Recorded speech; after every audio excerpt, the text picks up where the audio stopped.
อนมารดาขอคุณพระพุทธนำพาปกปักรักษายามไกลลาทินแม่ธรณีที่สถิตอยู่ทั่วทุกถิ่นให้ลูกมีอยู่มีกิน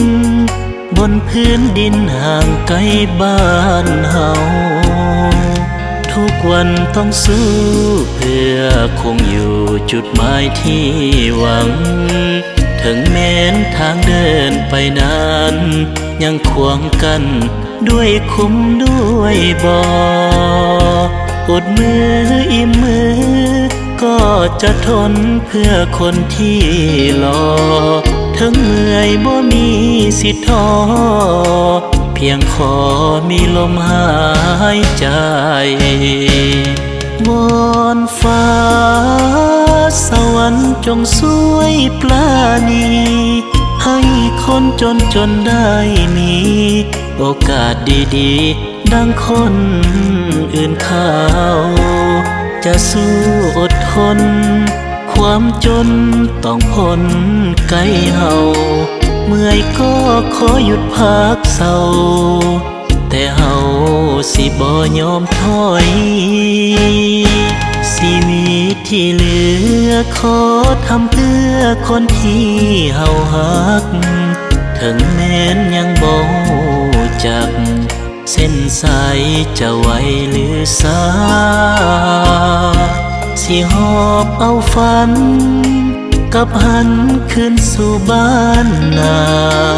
อ้อมกอดบิดอนมานาเมื่อถึงเวลาลูกนั้นได้ดี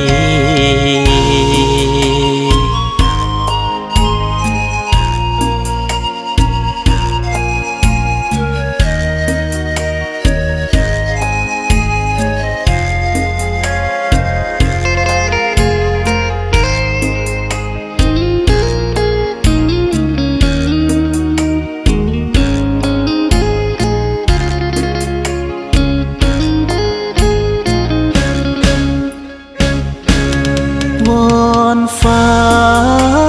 สวรรค์จงช่วยปราณีให้คนจนได้มีโอกาสดีๆดังคนอื่นเขาจะสู้อดทนความจนต้องพ้นไกลเฮาเมื่อยก็ขอหยุดพักเศร้าแต่เฮา